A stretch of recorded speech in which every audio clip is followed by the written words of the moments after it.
सोनाक्षी की शादी की तैयारियां जोरों पर है। डेट डिसाइड हो गई, कार्ड छप गए, मेहमानों की लिस्ट बन गई, यहाँ तक कि शादी की डेस्टिनेशन भी चुन ली गई, कपड़े तक तैयार कर लिए गए। लेकिन एक चीज है जो दुल्हन भूल गई, वो है अपने पिता को अपनी ही शादी के बारे में बताना। लेकिन तब क्या, जब बेटी को पिता की जरूरत ही खत्म हो जाए और वो खुद ही दहलीज पार करने को तैयार हो। तब क्या हो जब बेटी ने कन्यादान के लिए पिता को बुलाया ही ना हो। उंगली पकड़ के तूने चलना सिखाया था ना, दहलीज ऊंची है ये पार करा दे। ये गाना बाप बेटी के रिश्ते को सबसे अच्छा दर्शाता है। Hello friends, this is me Gargi और आप देख रहे हैं श्रेष्ठ भारत। देखा, चौंक गए ना आप? बिल्कुल ऐसे ही हम भी चौंक गए थे जब हमें पता चला कि बेटी की शादी का पिता को पता ही नहीं। जिस बेटी को पाल पोस कर बड़ा किया, उसी बेटी ने पिता को अपनी शादी के बारे में बताना जरूरी नहीं समझा। जी हाँ, सोनाक्षी सिन्हा 23 जून को अपने बॉयफ्रेंड जहीर इकबाल से शादी कर रही है और इसकी खबर तो अब पूरी दुनिया को लग गई है। बस पिता शत्रुघ्न सिन्हा को ही नहीं पता। उनको तो तब पता चला जब मीडिया में सोनाक्षी की शादी की खबर और शादी की डेट सर्कुलेट होने लगी। ये सुनकर शत्रुघ्न को धक्का तो लगा ही है, लेकिन उन्होंने साफ जाहिर नहीं किया। उन्होंने कहा कि उनको उतना ही पता है जितना मीडिया को।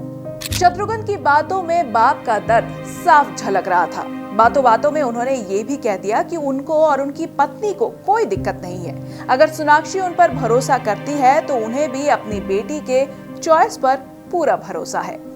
बाप का दिल तो बाप का ही होता है। एक पिता हमेशा बेटी की हर छोटी बड़ी ख्वाहिशों को पूरा करने की कोशिश करता है। ऐसे में खुद शत्रुघ्न भी बेटी के इस फैसले से खुश तो है, पर अंदर कहीं मन में मलाल तो है कि जिस बेटी की शादी के सपने उन्होंने सालों से देखे थे, उसी बेटी ने छिपकर शादी करने का फैसला कर लिया।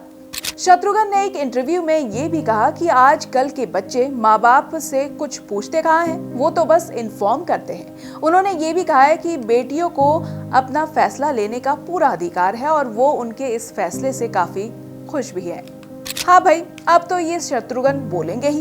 बेटी ने समाज में नाक जो कटवा दी है। इधर शत्रुघ्न सिन्हा इलेक्शन में बिजी थे, उधर सोनाक्षी ने पीठ पीछे शादी करने का फैसला कर लिया। अब तो बस माता पिता को आशीर्वाद देने पहुंचता है। माहौल को थोड़ा लाइट करने के लिए शत्रुघ्न ने ये भी कहा कि मैं तो बस इतना ही चाहता हूँ कि जब बारात आए तो मैं उसके सामने नाचूं। पर अब सवाल ये है कि सोनाक्षी ने अपने माता पिता को ही क्यों अपनी शादी से महरूम रखा है? आखिर क्या वजह है? चलिए बताते हैं। दरअसल सोनाक्षी जिससे शादी करने वाली है वो मुस्लिम है। उनके पिता शत्रुघ्न कभी नहीं चाहते थे कि उनकी बेटी दूसरे धर्म में शादी करे, लेकिन सोनाक्षी ने पिता की एक ना सुनी। शत्रुघ्न को तो दोनों का रिश्ता भी कबूल नहीं था। शायद यही वजह है कि दोनों की शादी को लेकर इतना डिले हुआ। अब जब पानी सर से ऊपर उठ गया, पिता शादी के लिए राजी नहीं हुए, तो सोनाक्षी ने खुद ही शादी करने का फैसला ले लिया। हालांकि कपिल के शो में उन्होंने अपना दर्द भी बयां किया था।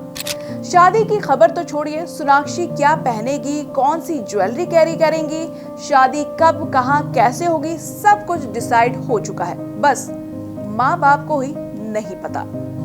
आपको बता दें कि सोनाक्षी की शादी के फंक्शन 22 जून से शुरू हो जाएंगे। 23 जून को सुबह 10:30 बजे शादी होगी और शाम को रिसेप्शन। कपड़ों की बात करें तो सोनाक्षी ने डिसाइड किया है कि वो अपनी शादी में सुर्ख लाल रंग का लहंगा पहनेंगी और एकदम लाइट ज्वेलरी रखेंगी, क्योंकि उनको एकदम सिंपल ब्राइड का गेटअप पसंद है। सोनाक्षी का कहना है कि कई बार फिल्मों और रैंप पर दुल्हन का गेटअप पहन चुकी हैं। उस दौरान उन्होंने अपने लुक्स को लेकर काफी एक्सपेरिमेंट किया था, लेकिन अब जब अपनी शादी की बारी आई तो सोनाक्षी सिंपल गेटअप में जाना चाहती है।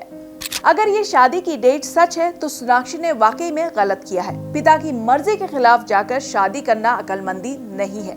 आज सोनाक्षी जो भी है अपने पिता की बदौलत है। अकेले दम पर तो वो कुछ भी नहीं कर सकती थी।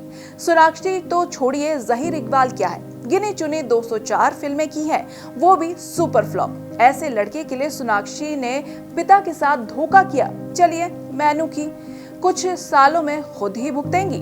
वेल, आपको क्या लगता है कमेंट्स करके जरूर बताइए। बाकी ऐसे ही अपडेटेड न्यूज के लिए सब्सक्राइब करें श्रेष्ठ भारत को। श्रेष्ठ भारत पर खबरों से जुड़े रहने के लिए चैनल को सब्सक्राइब और लाइक करें, बेल आइकन दबाएं और देखते रहें श्रेष्ठ भारत।